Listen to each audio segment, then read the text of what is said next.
Olá, olá, família brasileira! Este é o podcast superfutebol.com.br. Eu sou o Turi Curti e semana de Super Bowl, né? Tá chegando o grande dia para o duelo entre New England Patriots e Los Angeles Rams. Poderíamos estar em 2002, né? Que foi um ano no qual aconteceu essa partida, embora na época fosse St. Louis Rams e na época o Tom Brady não era o quarterback que é hoje, né? Era o primeiro ano dele como titular.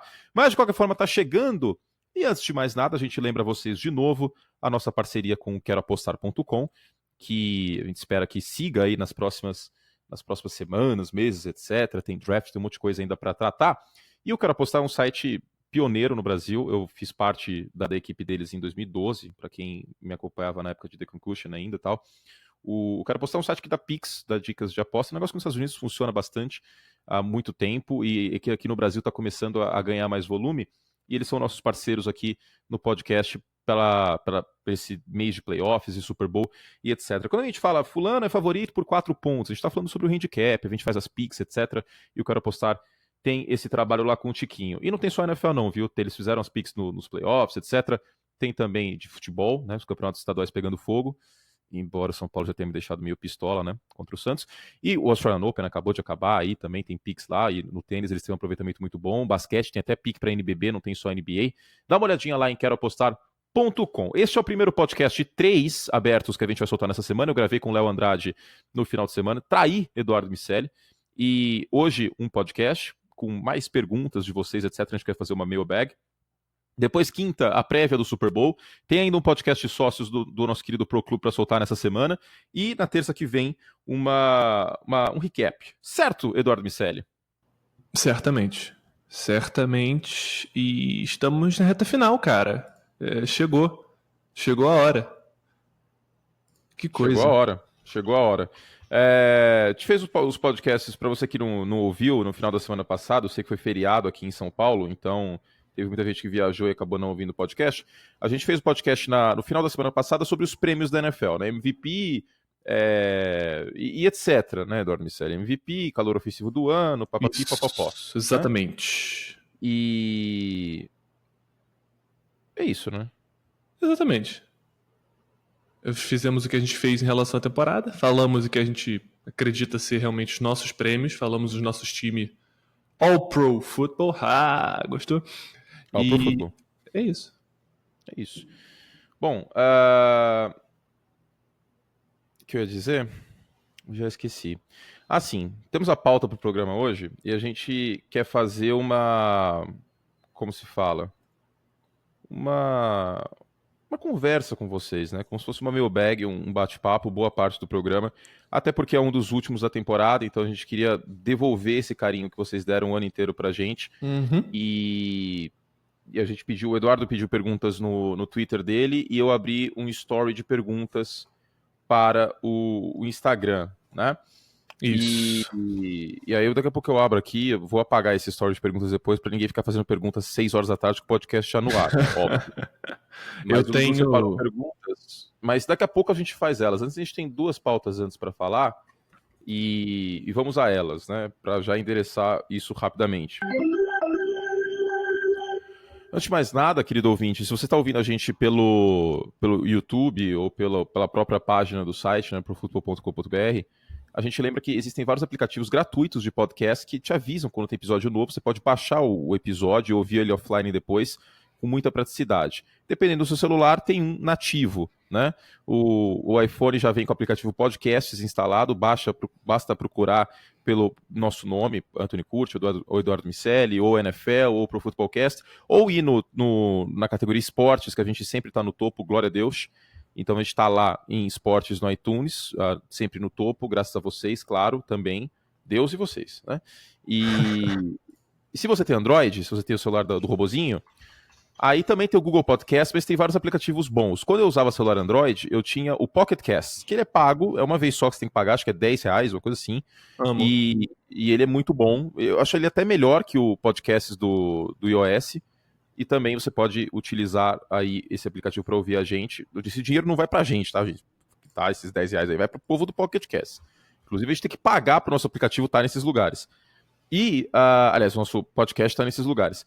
E também, a gente sabe que o aplicativo mais ouvido de música tem 2, né? Tem o Deezer e o Spotify. Estamos em ambos. Basta procurar pelo nosso nome também, ou especificamente para o Spotify, eu criei um link direto, bit.ly/podcastNFL, bit.ly/podcastNFL. Então se inscrevam lá para não perder nenhum episódio e poder ouvir offline também, lavando louça, na academia. Eu sei que eu e Eduardo Miceli estamos colaborando para a saúde do Brasil. Certamente. A saúde é importante. Não negligenciem a saúde. Tratem dos seus corpos o mais cedo que vocês puderem, que aí vocês vão ter mais tempo para ver mais Super Bowls aí na sua vida. Como está a sua dieta? De vento em popa. Voando baixo.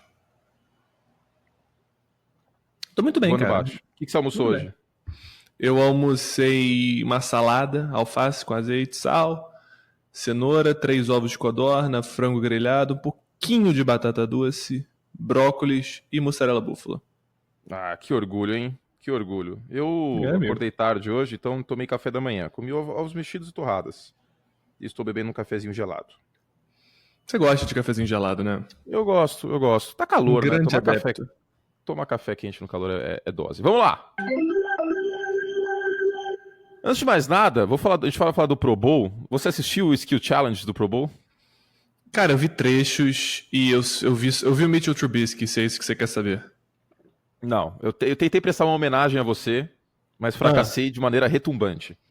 Eu ouvi rumores, eu não vi o Skill Challenge porque eu tava no cinema. Te mandei um áudio, inclusive, antes da gravação, pra você dizer como tava a minha imitação do Faustão. Você disse que tem muito a melhorar. Mas eu sou cara de pau. Eu sou cara de pau e aí eu falei, eu vou fazer mesmo assim.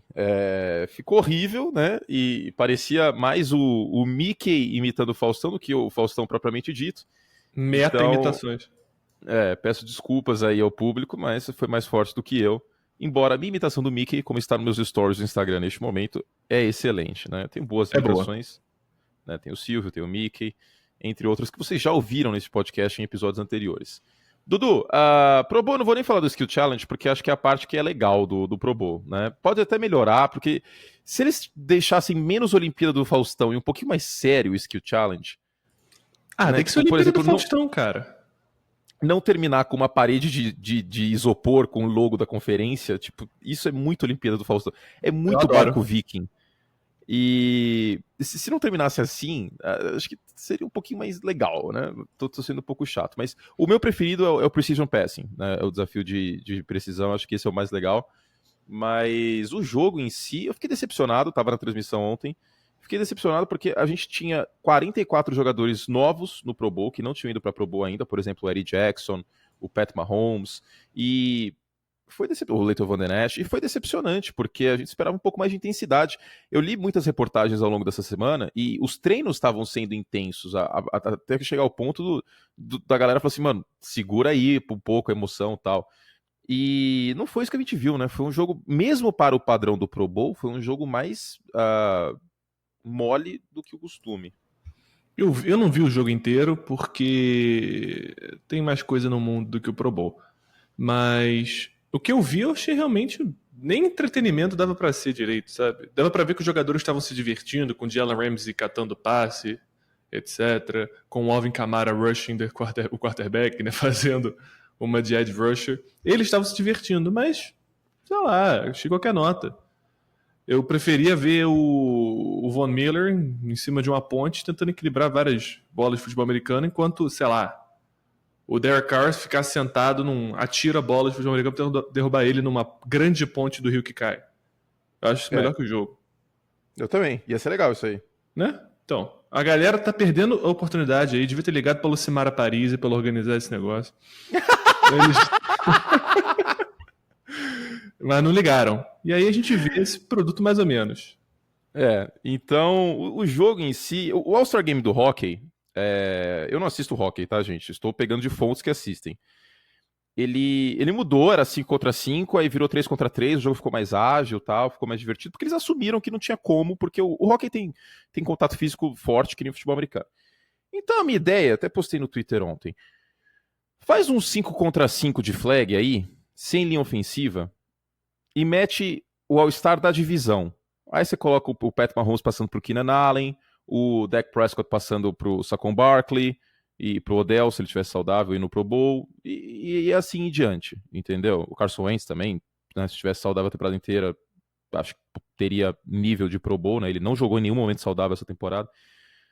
E aí faz tipo, lembra aquele comercial da Nike, antes da Copa de 2002, que era a Gaiola, que tocava Little Less Conversation? Pô. Maravilhoso aquele comercial. Eu ficava Excelente. excitado quando eu era criança. Ficava excitadíssimo. Era, assim, era empolgante. Assim, porque naquela época não tinha YouTube, não tinha Spotify. Né? Para você ouvir a música, era no rádio, eu tinha que comprar CD. E eu não ia gastar R$30 num CD do Elvis. Né? Então, quando aparecia aquela música, eu ficava empolgadíssimo com aquele remix de Little Less Conversation, excelente canção. E então faz isso, mete os caras numa gaiola, toca o Little Less Conversation e bota aí o Pro Bowl em um torneio de 8 divisões. Aí que coisa maravilhosa. Eu gosto dessa ideia. Eu gosto também da ideia de botar os jogadores pra jogar outros esportes, tá ligado? Eu queria muito... Isso, não pode. Não pode. Não pode. Não pode porque teve um jogo de voleibol num Pro Bowl que um cara se machucou e acabou a carreira dele. Agora eu esqueci o nome dele. Rolou isso aí. Pô, mas o cara que se machuca jogando vôlei e joga futebol americano, cruz credo, né? Então, aí eu acho que depois os caras falam assim, mano, melhor não ter mais vôlei nesse rolê não, deixa quieto, e aí por isso não rola mais. Mas o desafio de habilidades podia ter outras coisas boas. Por exemplo, o desafio de acertar a trave no field goal, né? Tem aí um grande franco favorito. Exatamente, o Corey Parker seria aí um favoritaço, seria tipo o Tom Brady dos kickers nesse desafio. Afinal de contas, ele conseguiu isso 4 vezes no jogo contra os Lions e nos playoffs 2 vezes do mesmo chute. Então, quer dizer, seria realmente fantástico. E ele iria muito bem também no programa Gol Show do Silvio Santos, que se você acertasse a trave com a bola, você ganharia R$20 mil em barras de ouro, que vale mais do que dinheiro. Super Show, o Super Chance do Luciano Huck também. Também, é verdade. Aí trazendo informação, Eduardo Miceli, televisão brasileira, sempre pauta aqui desse podcast. Um beijo pro Davis, inclusive, redator do Pro Football, que é meu parça nessas bizarrices de televisão brasileira nos anos 90. Bom, outra coisa que podia ter um desafio de field goal, né? Tipo... De quem letra. acerta... tipo, como se fosse uma disputa de pênalti, só que, tipo, um chute de 20, outro de 20. Aí depois 30 e 30, até um deles errarem. Ia ser legal isso. Aliás, teve um ano. Agora eu lembrei, teve um ano que teve isso. Um desafio de field goal, mas eles tiraram. Não sei por quê. Acho que chegaram à conclusão que field goal é chato, sei lá. Mas isso era legal. Talvez também um campo para os running backs correrem. Aquele desafio do Luciano Huck também de jogar a bola do drone, sabe? Sim. Fazer isso pro return man, pro cara que foi pro Pro Bowl como retornador. Sei lá, tem algumas outras ideias que dá pra colocar aí no desafio de habilidades, como, por exemplo, essa ponte do Rio que cai com o Derek Carr lançando nos caras, seria fantástico também. Né? Inclusive, se o John Gruden tivesse que percorrer a ponte do Rio que cai. Então tá aí a dica e a informação. Sobre o jogo em si, não tem o que fazer, Dudu, porque tá 9 milhões de pessoas assistindo essa bagaça nos Estados Unidos. Lógico, a galera assiste. E assiste mais que a final do hockey, né? Que você postou, não foi isso? Mas sim. O Pro Bowl tem audiência maior do que a Stanley Cup. E o Pro Bowl era da TV a cabo, na ESPN nos Estados Unidos. E a Stanley Cup é TV aberta, na NBC. Então, pra NFL tá cômodo, né? 9 milhões de pessoas assistindo o negócio. Dá mais audiência que muitos jogos de temporada regular da NBA também. Eles não vão mudar, porque... né? O time tá ganhando, não se mexe, né? E não é como se fosse, sei lá, Blockbuster, que tipo, vai quebrar se não mudasse. Tipo, se eles tivessem comprado a Netflix, como teve a oportunidade, o Blockbuster não teria quebrado a locadora. Não é como se tipo, a NFL fosse quebrar se não mudasse o Pro Bowl. Então eles vão deixar lá o Pro Bowl do jeito que é. Já deram uma melhoradinha com o desafio de habilidades, mas vai ficar por isso mesmo. Perfeito. Vamos para a próxima pauta? Sim, senhor. Dudu, uma pauta que rolou essa semana aí é se o Julian Edelman seria um Hall of Famer. O que você acha disso? Eu acho discutível, mas mais para absurdo do que para realidade. Também acho. Vamos ver aqui rapidinho. Vou até abrir. Hall of Famers Wide Receivers. Eu vou procurar aqui no nosso querido Google. Pronto, estou na Wikipedia já, que eu falo alemão. Não quero falar Wikipedia. Wikipedia. Ó, Wide Receivers, vamos lá. Você pega os caras que estão no Hall da Fama de wide receivers, eles foram os melhores wide receivers de suas gerações. Ó, Raymond Berry, Fred Biletnikoff, Tim Brown, Chris Carter, Marvin Harrison, Bob Hayes, Michael Irvin. Tipo, desculpa, gente, mas o Julian Edelman, Don Maynard, o Julian Edelman não é o melhor wide receiver da geração dele. Ele não está no panteão de wide receivers da geração dele. Ele não é o Andrew Reid da geração dele, ele não é longe de ser o Jerry Rice da geração dele, ele não é o Terrell Owens da geração dele, ele não é o Joe Stallworth da geração dele. Aliás, talvez o Joe Stallworth ele seja. Tá aí. Você viu quanto eu li esse argumento. Cara, esqueci o nome dele agora. Cruz credo. O Terrell Owens demorou pra entrar no Hall da Fama. Mas aí o Terrell Owens teve um problema que a imprensa queria punir ele por ele ser uma diva. Tá bem, então... O colégio eleitoral é da imprensa, que nitidamente foi isso. O Isaac Bruce também não tá no Hall da Fama. O argumento para colocar o Julian Edelman no Hall da Fama são dois, na verdade. Um é que ele é vencedor e papapi papapó. Só que esse argumento vale mais para quarterback, né, gente? Porque, por exemplo, o Troy Aikman e o Joe Namath estão no Hall da Fama não pela habilidade deles como quarterback, mas pela história, pela narrativa deles na NFL. Se o Joe Namath não tivesse garantido o Super Bowl 3 e ganhado do Baltimore Colts, a fusão AFL e NFL ia ter bem menos legitimidade que teve. O Joe Namath foi uma das figuras mais importantes da história do futebol americano. É um dos melhores quarterbacks do futebol americano? Não, mas é uma das figuras mais importantes. Mesma coisa o Troy Aikman. O Troy Aikman foi campeão 3 vezes do Super Bowl nos anos 90. Né? E no time mais popular dos Estados Unidos. É uma narrativa forte. Aí o outro argumento é Lynn Swann e John Stallworth, que são os dois wide receivers do Pittsburgh Steelers na dinastia, 74, 75, 78, 79, que é meio equiparado ao Julian Edelman. Você pega as estatísticas dos dois, eu vou até abrir aqui para ver se eu não estou falando bobagem, mas eu li esses argumentos. O John Stallworth tem 4 títulos de Super Bowl e o Lynn Swann também. Deixa eu checar se é isso mesmo.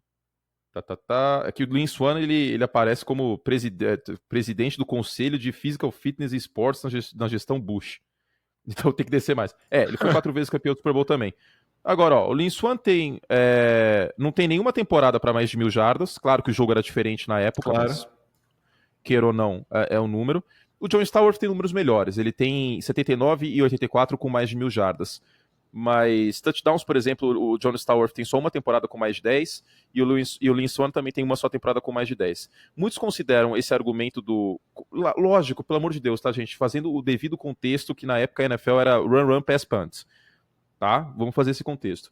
Mas eles são alguns dos principais wide receivers de sua era, mas eles não estão considerados, quando você começa a listar os melhores wide receivers da história, você não menciona esses dois do Pittsburgh Steelers, você menciona o Randy Moss, você menciona o Jerry Rice, mas dificilmente você coloca o Lynn Swann e o John Stallworth.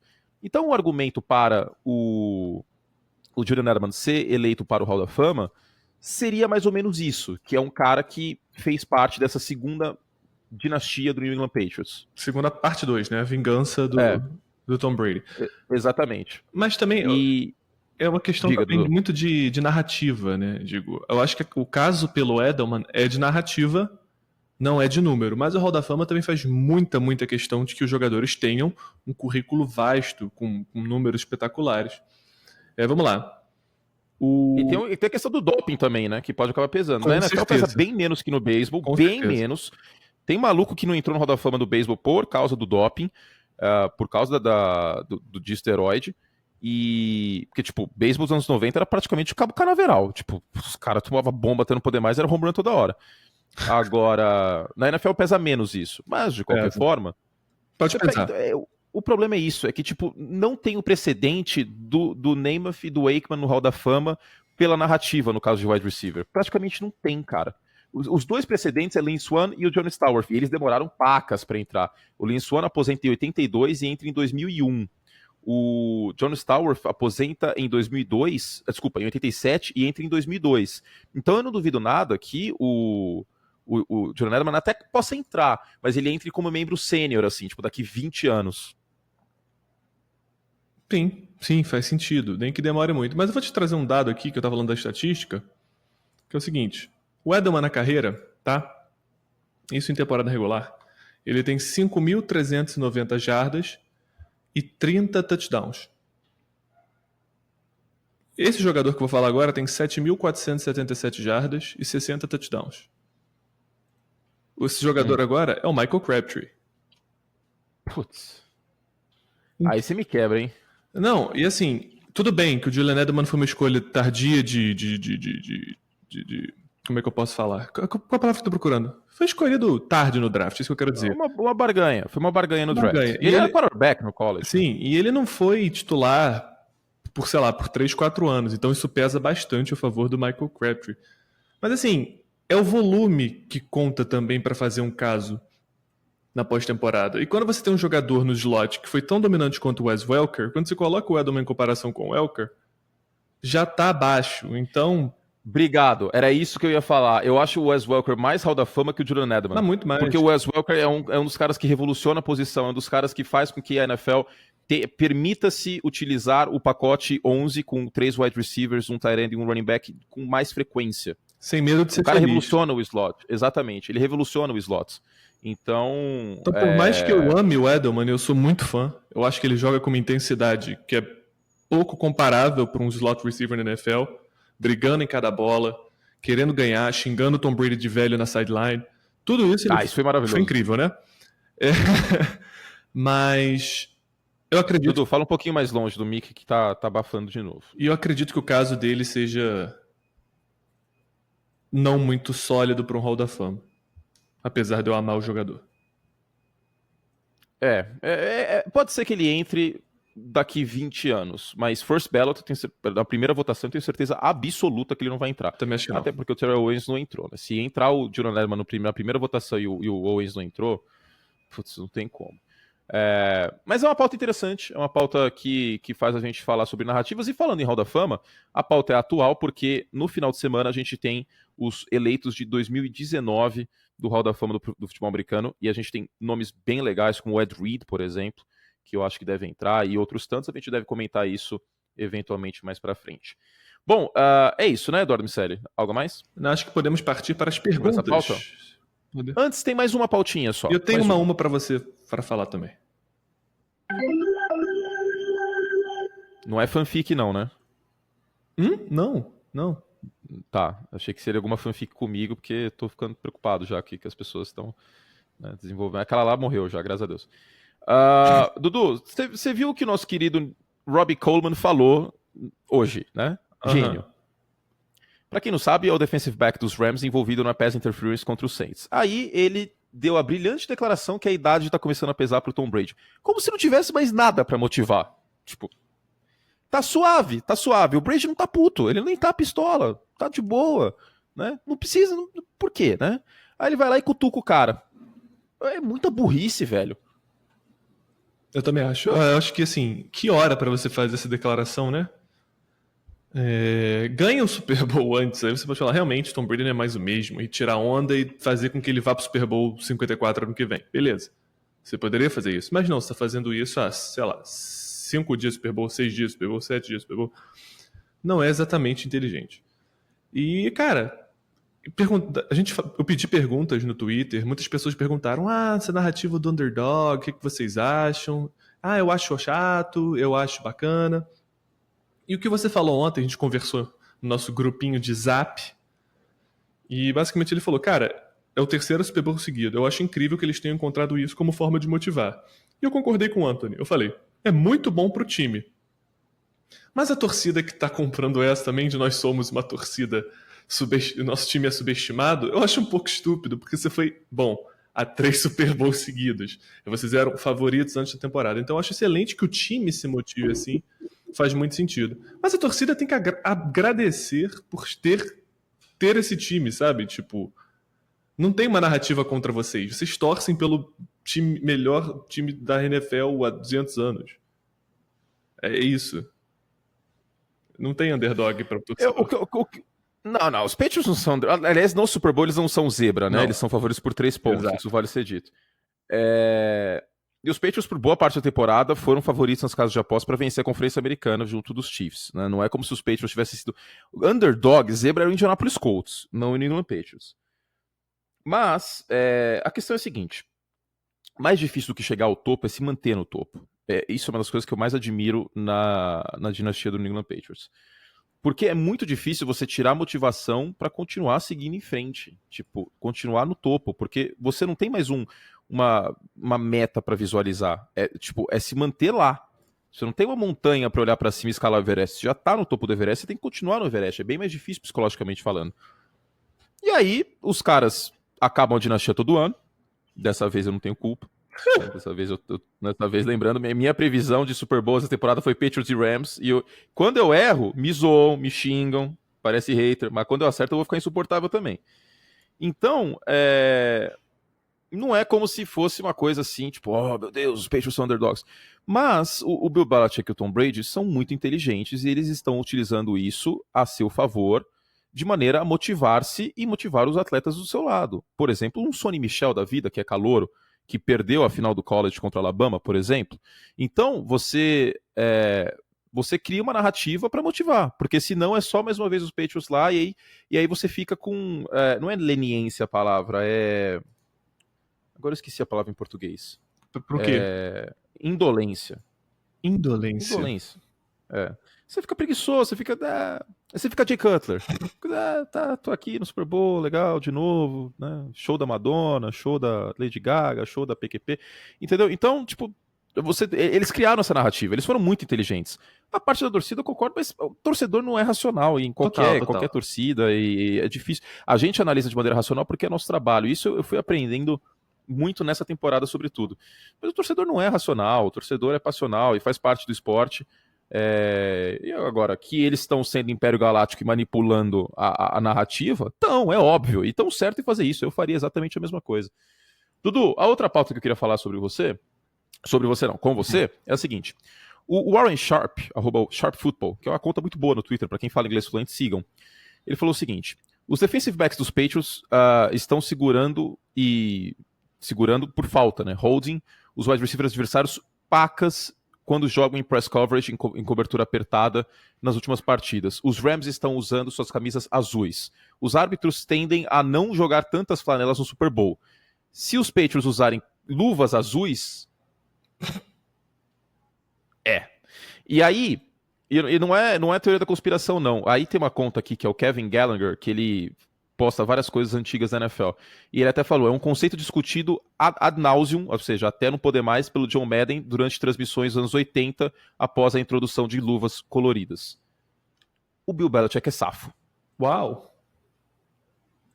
O Bill Belichick é safo.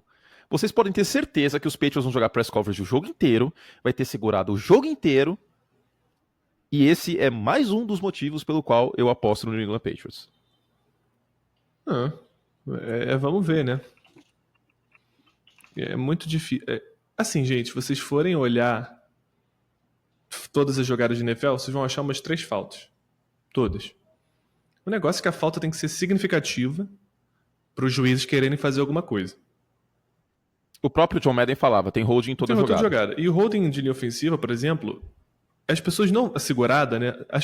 Os juízes não vão marcar, a não ser que o holding evite que o jogador vá na direção contrária da jogada de uma forma assintosa. Isso. Boa, Dudu. É exatamente assim. Porque, cara, se o cara tá indo na direção do flow da jogada e tem um holding, bicho, não vão marcar, esquece. Porque senão tem falta em toda a jogada. Não tem jeito. Mas vamos ver o que vai acontecer, né? Tipo, eu espero que os árbitros estejam, com o perdão do termo aqui, chulo, tapem o ouvido das suas crianças com o cu na mão, porque depois da catástrofe que foram as chamadas no final do jogo dos Saints, eu não falo nem da grande chamada do Robbie Coleman, mas também do face mask que as pessoas quiseram chamar do Goff, do roughing the passer no Tom Brady na outra partida. E teve a mão na cara do Drew Brees na própria jogada da interferência também, né? Gente, você for achar falta por falta, você vai achar 1 bilhão para todos os lados. É isso. Tá? E a moeda caiu pro lado errado pros Saints na chamada do Robbie Coleman. E eu entendo os torcedores estarem chateados, acho que não tem muito o que fazer. O Roger Goodell não falou nada até agora, o que eu acho uma merda, sinceramente. Mas paciência. Vamos ver que o Super Bowl tenha vamos torcer para que o Super Bowl tenha o mínimo de interferência possível de discussões de arbitragem, como eu falei aqui. Mas se tiver arbitragem, a gente vai falar, seja pro lado dos Rams, seja pro lado dos Patriots. A gente viu o Super Bowl Eagles e Patriots e foi uma festa, né? A arbitragem tava lá, suaveira, tipo, marcou quase nada e vamos que vamos. Exato. E porque, sabe qual é a questão? O que eu acho que vai acontecer, que é a tendência, é que a NFL instrua os árbitros. E, gente, vamos parar de ser inocente com as coisas. Vamos parar, por favor. A NFL vai instruir os árbitros a marcar em favor dos 2 ataques. Porque um jogo 17-14 não é o bom. que deixa as pessoas de pipi duro. Não, e o Super Bowl é a maior vitrine pra quem não assiste a liga.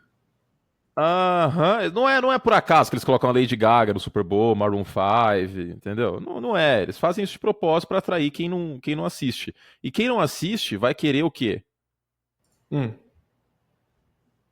Quem não assiste? Porque quer um jogo bom, pô. Não assiste É um jogo futebol, cheio de ponto.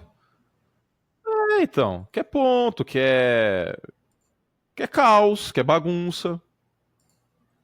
Entendeu? Correto.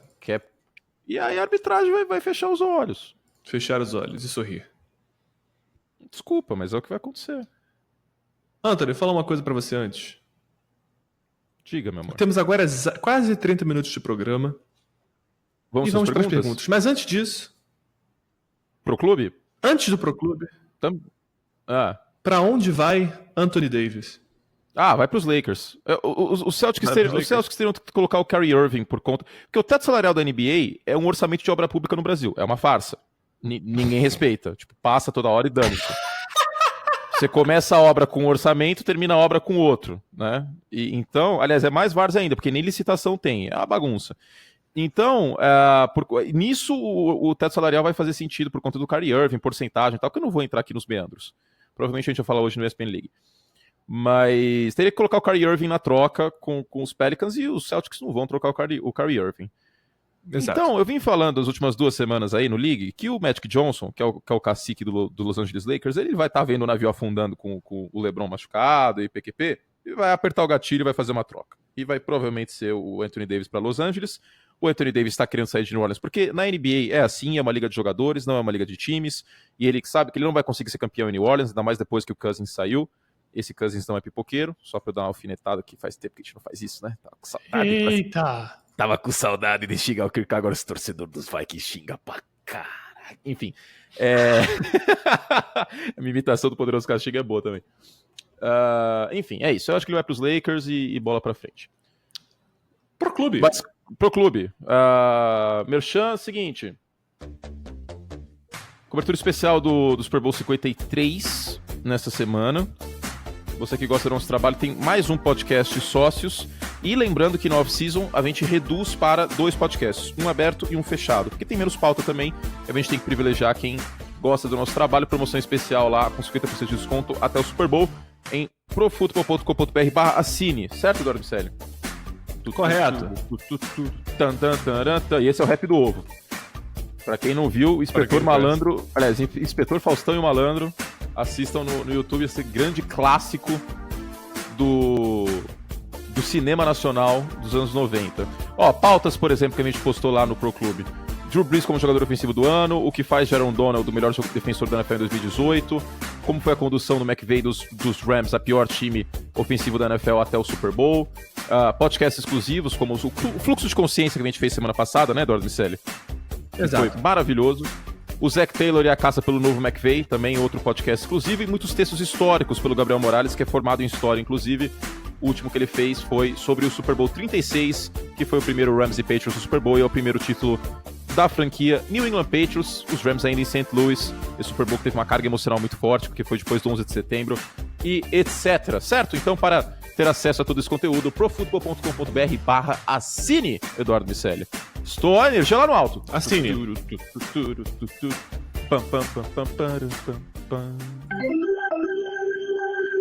Perguntas. Eu separei aqui uma quantidade industrial de perguntas. Queria agradecer às pessoas que enviaram perguntas. E eu vou começar pelo número 1. Vou fazer uma pergunta aqui importante. Que, claro, são relacionadas ao Super Bowl. E tem umas 2 aqui que não são. Mas eu gostei de trazer. Então vamos lá. A primeira delas. Ela vem do FantasyBR. @NFLFantasyBR, que faz também um ótimo trabalho para a comunidade de Fantasy. Se você quiser jogar Fantasy, é um dos perfis a se seguir. Seguinte. O que os Rams podem fazer para parar o jogo terrestre dos Patriots? Já que a equipe tem linebackers menores fisicamente e enfrenta justamente Devlin e Rob Gronkowski.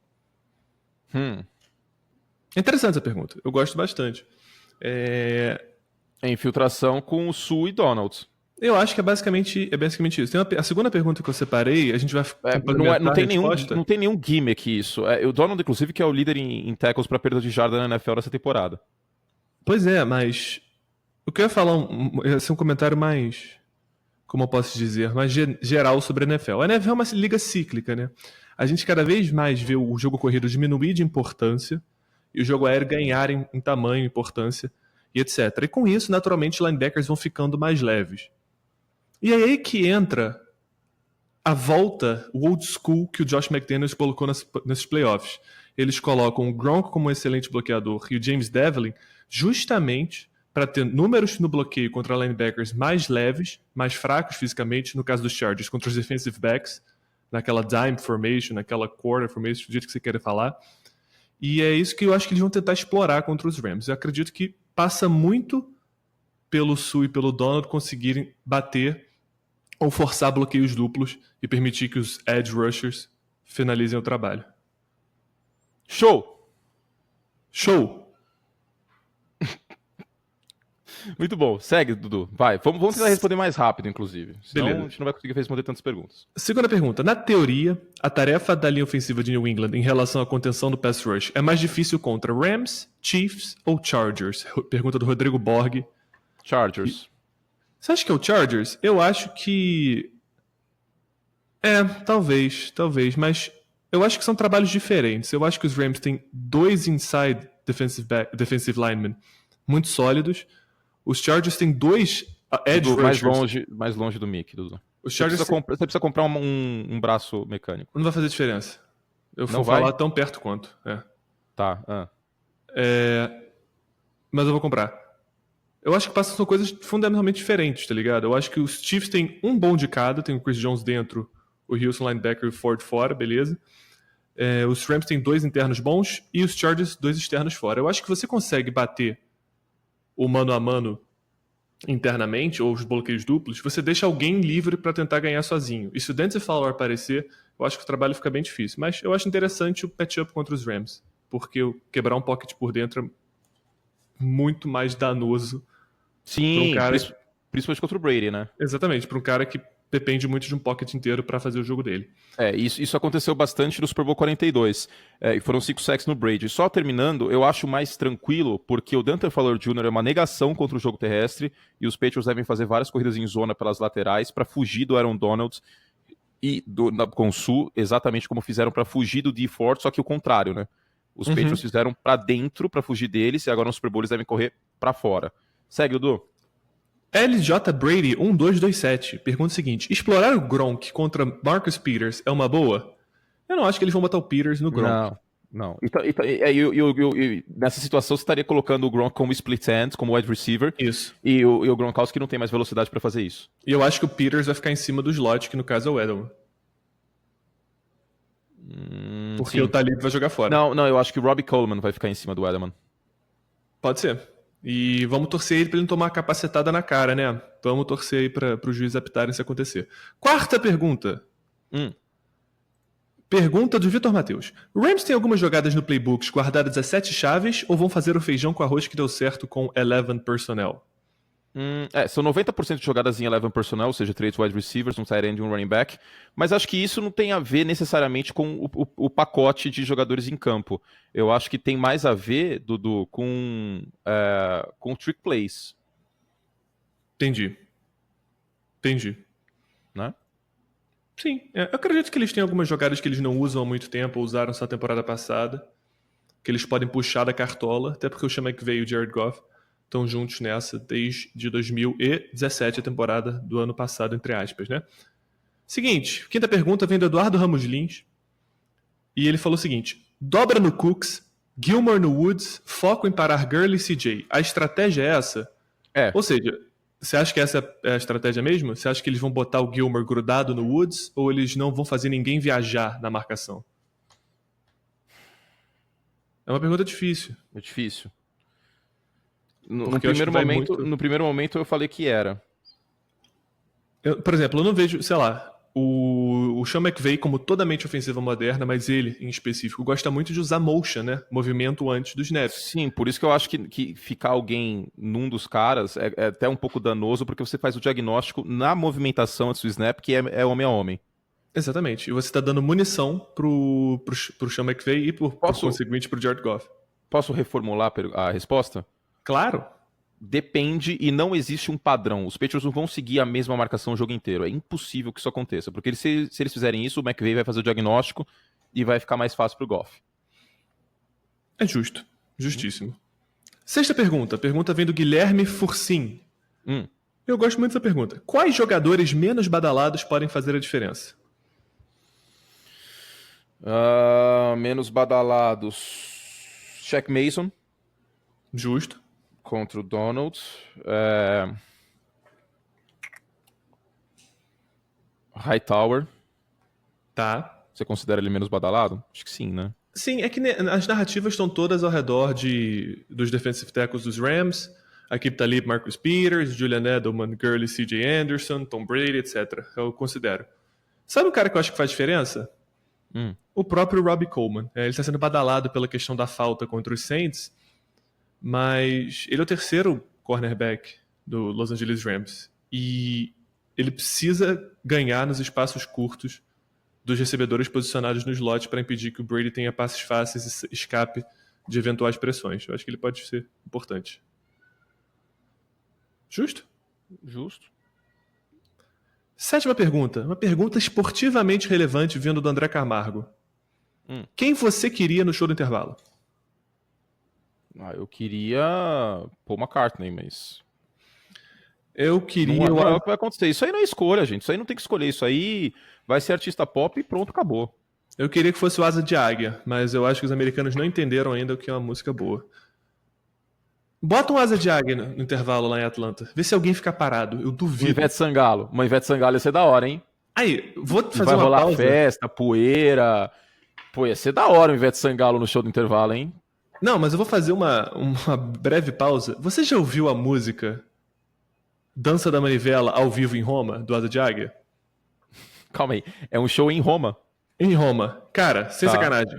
Eu esqueci o nome do vocalista do Asa de Águia, mas ele manda assim: Deus criou o homem. O homem criou Nero. E o Nero criou a dança da manivela. Eu amo isso. Aí já começa. E agora vai na cabeça de todo mundo que tá ouvindo esse negócio, a dança da manivela. Parabéns. A dança da manivela que nada mais é do que limão nas coisas. Você coloca dança da manivela na cabeça das pessoas, não sai mais. Gruda. Um negócio assim impressionante. Gruda. Eu fui perguntar pra ela, meu amor. Meu amor. Seguinte, oitava pergunta. Manivela, ela topou. Vem de uma pessoa cujo Twitter handle, né? O nome no Twitter é @curry30legend. E o nome que ele atende é Veneno da Jararaca. Vamos lá. Bom. O estilo mais conservador do Goff torna o matchup mais favorável para os Patriots. Lembrando que nos últimos Super Bowls, os Patriots inventaram Eli, Wilson, Ryan, Foles, que são meio porra louca e ofensivos. Até que ponto esse estilo do Goff pode ser favorável aos Patriots? Olha, eu não acho que o Goff é necessariamente um cara conservador. Eu acho que ele ataca o que ele vê. E se ele não vê algo bom, ele prende a bola demais e acaba fazendo merda. Esse é um problema que ele tem que corrigir ao longo prazo. Mas eu não acho que ele é menos porra louca que os outros, necessariamente. Eu nem acho que os outros sejam porra louca. Não, eu acho que o Goff vai fazer merda. Eu tô com esse feeling no meu coração. Se eu errar, eu vou falar, gente, errei. Pá. Mas... Justo. Enfim. É justo.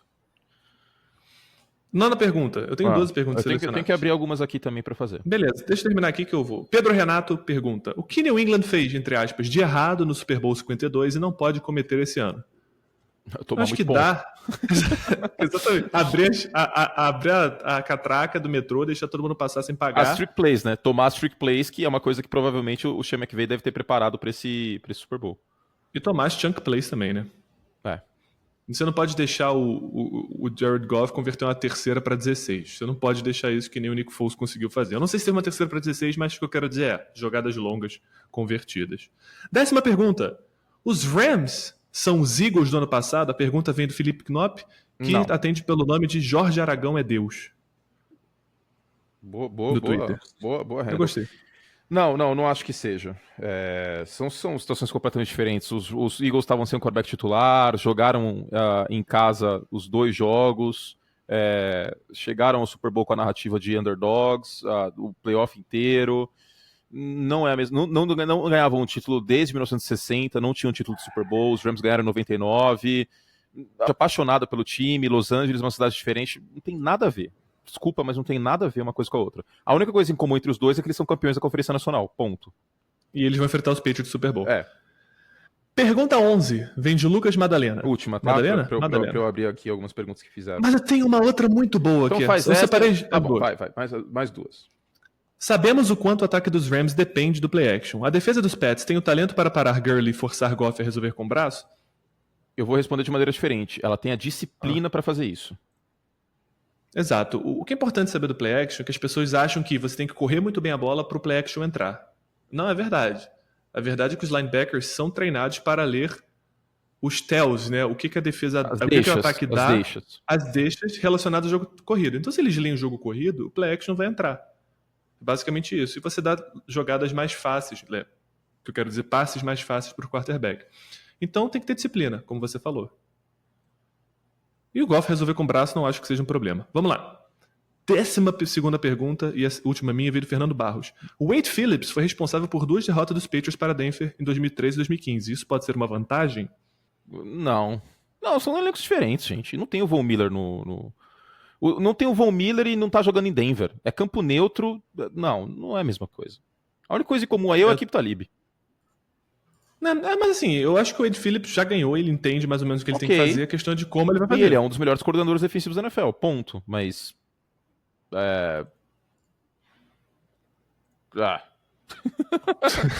acho que não, tudo bem, ele tem a fórmula, mas até aí, tantos outros... Porque eu falei isso no podcast anterior. Você tem a receita, mas você fazer a receita são outros 500. Exatamente. São outros 500. Abre aí suas perguntas. Não tinha, mas... era essa última. Ok, então vamos lá. Essa era a última. E olha só, muitas perguntas recebidas, tá, gente? E muitas delas a gente vai tocar no assunto. Ou a gente tocou nessas perguntas que eu falei agora, ou a gente vai conversar ainda na prévia de fato do Super Bowl mais pra frente da semana. Então, vocês vão ficar todos contemplados, fiquem tranquilos. Antes de mais nada, só avisar que tem ESPN League diário nessa semana. Estamos em todos eles aí. E domingo abre o jogo também Rolaire. E na segunda tem o pós também do Super Bowl. Então, hoje 8 horas, amanhã às 10, quarta às 10, quinta às 9, sexta às 9h45, sábado às 22. Ufa, domingo 7h30 abre. E é isso. Tá? Vou abrir aqui, meu querido Dormicelli. Deixa eu só fazer o tweet. Inclusive, participação de Dormicelli no ESPN League foi fantástica. Eu amo esse homem. Vamos lá. O que a secundária dos Rams precisa fazer para segurar o Tom Brady? Pergunta do Iago Mota. Aí você que vai responder. Eu vou fazer as perguntas e você responde. Calma, repete a pergunta. Iago Mota perguntou o quê? O que a secundária dos Rams precisa fazer para segurar o maridão da Gi? Bom, a secundária não pode deixar o Chris Hogan sair correndo livre. É a primeira coisa. E eu acho que o trabalho, como eu falei, do Robbie Coleman vai ser fundamental para evitar que o Edelman saia intocado no meio do campo e permita que o Brady se livre da bola em velocidade recorde. Eu acho que conter o jogo curto, inclusive uma disciplina dos linebackers também junto com a secundária, para parar as bolas fáceis que são o pão com manteiga do Brady, que é muito difícil de fazer. Mas se alguém pode desenhar isso, é justamente o Wade Phillips. Sim. E pressionar o Brady também, né? Acho que passa mais pela linha defensiva do que pela secundária em si. Vamos seguir, então. Gronkowski é um alvo seguro para o Brady ou ele não é mais aquelas coisas? Pergunta do Leonardo Conforte. Acho que os dois são verdade, né? Ele não é mais aquele jogador que a gente já acostumou a ver, mas ele continua sendo alvo de segurança só pelo frame dele, o tamanho dele e a qualidade que ele tem de isolar jogadores com o corpo. Eu acho que as duas coisas podem ser verdade. O Siviero Léo pergunta: o quanto o psicológico influencia no campo nessa partida? Influencia mais que o físico? Eu acho que o psicológico aqui, se tiver que impactar alguém, vai ser os Rams. Porque é o 9º Super Bowl do Tom Brady com o Bill Belichick. Então, eles sabem lidar com a situação. Agora, o Goff mostrou muito controle de cabeça contra o Saints semana retrasada. O Sean McVay é uma mente ofensiva muito boa, então ele vai conseguir achar alternativas para atacar os Patriots quando precisar. Mas, então, eu não acho que o psicológico, alguém vai ficar desequilibrado. É isso que eu quero dizer. Eu não acho que ninguém vai ficar de fato. Mas se pesar para algum lado, pesa para os Rams, porque eles são novos, muito novos. E se os Patriots saírem na frente, como saíram contra os Chargers e contra os Chiefs, eu não gosto desse argumento, mas especificamente nesse caso, eu acho ele verdadeiro. A camisa pesa. Eu não gosto desse argumento de futebol americano. Eu acho que pro beisebol ele faz muito sentido, por exemplo. Tem até uma cena no Prenda-me Se For Capaz, que o pai do Frank fala por que os Yankees ganham sempre. Ele fala assim, porque os adversários olham os pinstripes, o uniforme e tremem e tal. Eu acho que se os Patriots saírem na frente, isso dá uma baqueada no psicológico dos Rams, eles vão olhar pro outro lado, vai ter o Tom Brady, e aí é osso. Mas só nesse sentido. Onde estávamos mesmo? Perguntas, né? Vamos lá. Perguntas, é. Essa pergunta é boa. O VF Machado pergunta, e antes eu vou fazer um contexto para ela. O Mitchell Trubisky, e isso ele não tá falando, isso sou eu, se livrou da bola muito rápido e contra o Aaron Donald, e isso ajudou bastante. A pergunta do VF Machado é a seguinte: será que o Aaron Donald consegue chegar no Brady antes dele soltar a bola? O Brady tá soltando a bola bem rápido, inclusive, hein? Eu acho que vai ser uma noite frustrante pro Aaron Donald, porque o Brady solta a bola muito rápido. Ele tem que fazer valer os momentos que ele consegue chegar com o Brady segurando a bola ainda. Mas eu acho que nessa o Brady leva melhor, porque, cara, se você solta a bola em menos de um segundo, a não ser que você tenha um pulo de snap tão bom quanto o do Van Miller, que é o caso do Aaron Donald, o first step dele é maravilhoso, é muito difícil. Vamos ver. Mas é uma boa pergunta, né? Não, é uma boa pergunta. Uma boa pergunta. Deixa eu ver aqui. Vai ter pergunta do Wade Phillips, que a gente já respondeu. Muitas perguntas de Aaron Donald. Perguntas de Super Bowl 52. Perguntas nada a ver, tipo, e os 49ers? Tipo, não pedi isso, gente. Eu pedi para o Super Bowl. O Davi pergunta quando eu vou fazer a final, né, no Madden, quando eu vou fazer o Super Bowl no Madden, eu vou fazer essa semana. Boa pergunta aqui do Guido. Qual é o segredo da linha ofensiva dos Patriots nesses playoffs? O Brady ainda não foi sacado, inclusive, né? É verdade. Nos playoffs. Do Dante Scarnecchia, né? Acho que é o técnico. O técnico é muito, muito bom e os running backs têm feito um bom trabalho de proteção. Acho que é isso, né? Basicamente. E o Brady tá se livrando a bola rápido também. Também, O Thales Cristiano pergunta: forçar o Goff a resolver o jogo com o braço é o jeito para derrubar os Rams? Eu concordo. Você concorda? Eu não sei se concorda. Eu não acho que a gente... Se você desafiar o Goff a passar a bola, a defesa, a secundária dos Patriots é invulnerável assim que você consegue acabar com o Goff sem botar um pass rush absurdo? Eu não sei se é. Eu acho que você tirando um elemento do jogo terrestre, obviamente você ajuda os Patriots, mas eu não acho que você botar o Goff pra passar a bola é tipo acabar com a partida. Acho que não é verdade. Não é a mesma abordagem do Nick Foles, por exemplo, que a ideia era essa. Né? Nem a abordagem que os Eagles fizeram com os Rams, que eles conseguiram um pass rush muito estável e desafiaram o Goff a passar a bola. Foi isso. Mas é porque o pass rush estava muito, muito forte. Muito bem. Deixa eu ver se tem mais alguma pergunta aqui. Comparando cada unidade do time, dá pra cravar qual é o time mais completo? Pergunta do Maurício Andrade.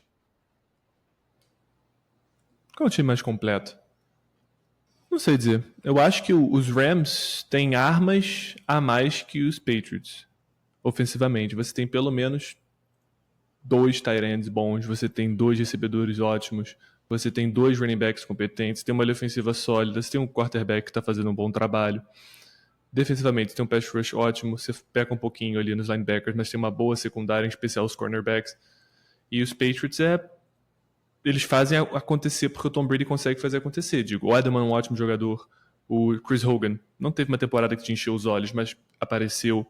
O Rob Gronkowski também não é mais o mesmo jogador que já foi, mas apareceu também quando precisou contra os Chiefs. Tem um grupo de running backs mais diverso, eu acho.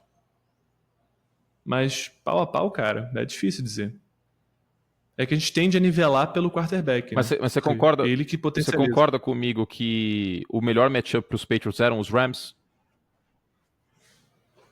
Acredito que sim. Acredito que sim. Tá.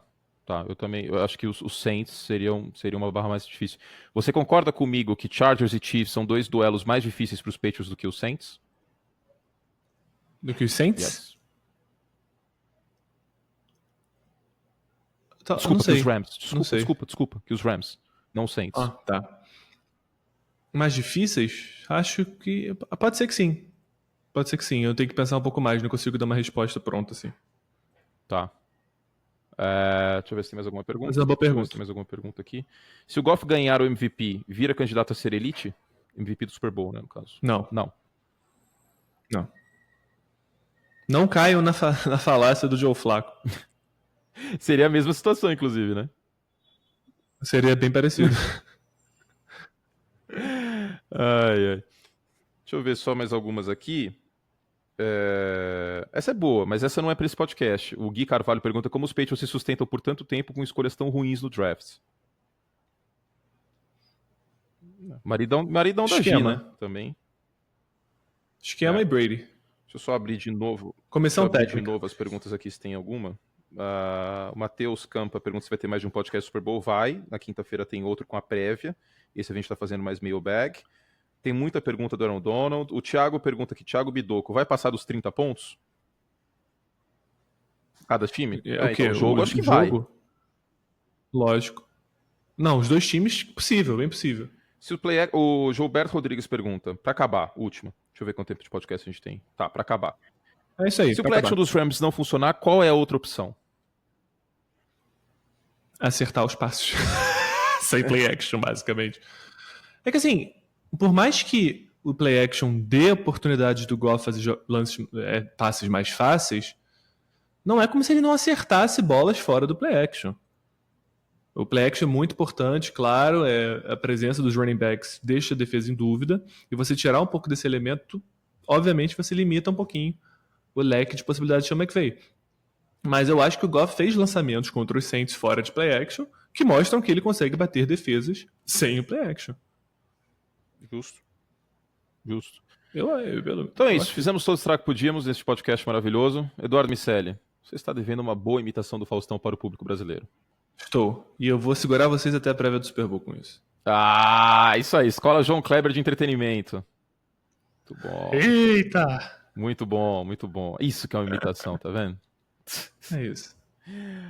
Ai. Bom, é isso, Dudu.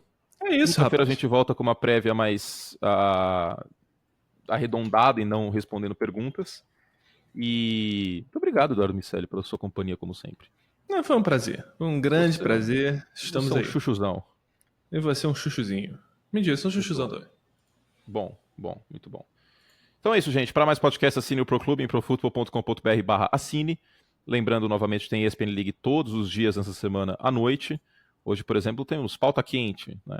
Tom Brady é o melhor quarterback da história? Sim. Spoiler, sim. Sim, maridão da G. Sabe qual é o meu primeiro quarterback na história? Tom Brady. Sabe qual é o segundo? Thomas Edward. Sabe qual é o terceiro?